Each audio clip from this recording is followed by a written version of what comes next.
Walk of বিলের দুটো প্রধান বিষয় রয়েছে। এই যে জয়েন্ট কমিটি, সেই জয়েন্ট কমিটির যারা সদস্য ছিলেন, আমাদেরও দুজন যারা সদস্য ছিলেন, তারা ডিসেন্ট নোট দিয়েছিলেন।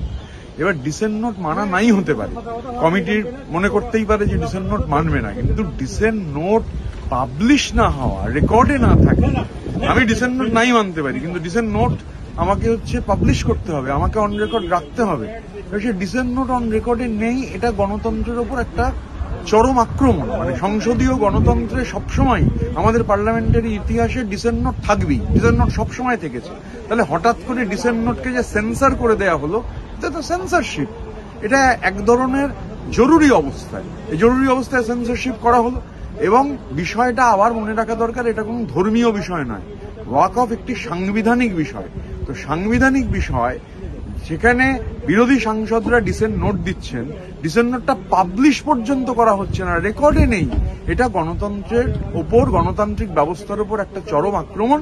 আমরা তীব্র প্রতিবাদ করছি। আবার 11:20 সময় হাউস বসবে, তখন নিশ্চিতভাবে আমরা আবারও প্রতিবাদ করবো, এবং সমস্ত বিরোধীরা ঐক্যবদ্ধভাবে প্রতিবাদ করছেন।